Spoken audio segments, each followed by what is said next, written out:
আসসালামু আলাইকুম। আপনারা কেমন আছেন? আপনাদের দোয়ায় আমিও ভালো আছি। আজকে আমি ডিম দিয়ে বেগুন ভাজবো। প্রথমে আমি বেগুনটাকে এইভাবে কেটে নিয়েছি, এই যে চাকা চাকা করে, এই যে দেখেন এইভাবে কেটে নিয়েছি, এই যে এইভাবে। তারপর আমি পরিমাণ মতো লবণ দিয়ে দিয়েছি, লবণ দিয়ে মাখিয়ে নিলাম বেগুনটাকে, এই যে এমন করে মাখিয়ে নিয়েছি।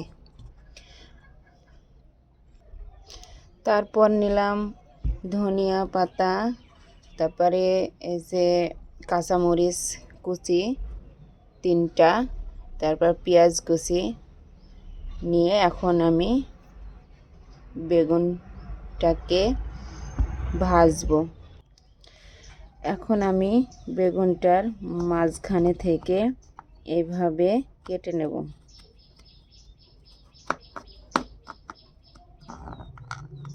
এইভাবে গোল করে কেটে নেব।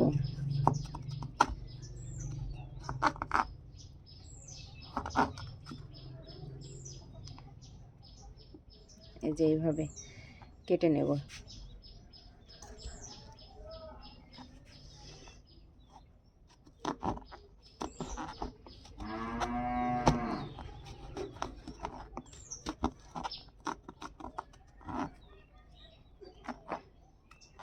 এইভাবে কেটে নেব। আমি সবগুলাই এভাবে কেটে নেব।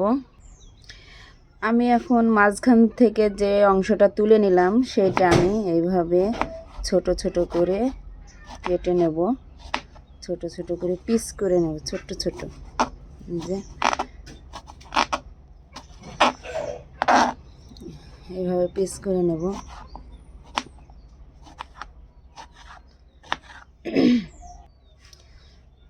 এইগুলো আমি সবগুলাই ঠিক এইভাবে ছোট ছোট করে পিস করব।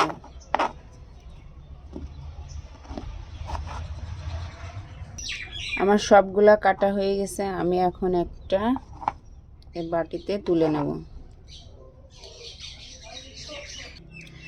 এখন আমি এই যে ধনিয়া পাতাটা দিলাম, তারপরে মরিচ কাটা দিলাম, তারপর পেঁয়াজ কুচি কুচি করে কাটা এটাও দিয়ে দিলাম। এরপর দিলাম লবণ পরিমাণ মতো। এরপর দিলাম টেস্টি মশলা, আমি এই মশলাটা হাতেই বানিয়ে রেখেছিলাম। আর এখানে আমি একটু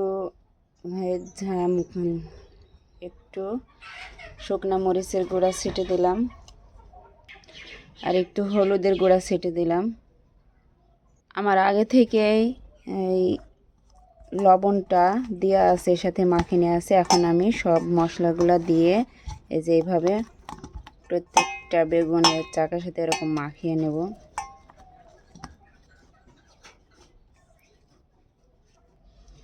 এখানে আমি সামান্য পরিমাণে হলুদের গুঁড়া দিলাম। এখন আমি 2টা ডিম ভেঙে দেব।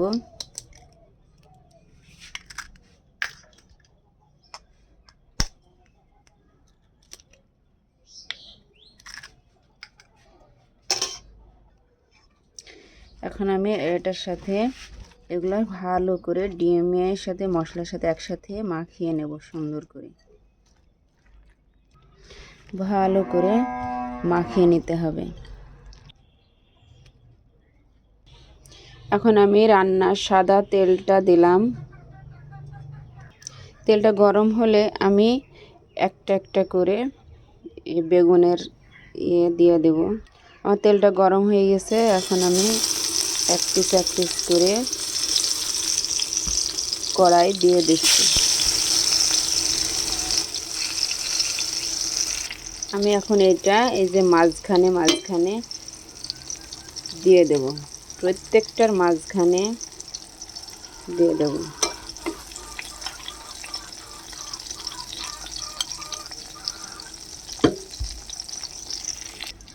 এখন ঢেকে দিলাম। এখন আমি একটা একটা করে উল্টে দেব। এই দেখুন কত সুন্দর এই সাইডটা হয়েছে। এইভাবে প্রত্যেকটা আমার বেগুনটা ভাজা হয়ে গেছে।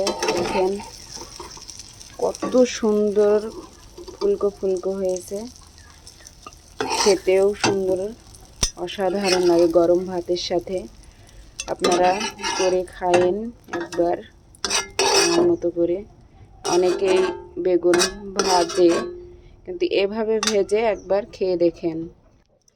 আমার বেগুন ভাজাটা হয়ে গেছে, দেখেন অনেক সুন্দর হয়েছে, লোভনীয় একটি খাবার।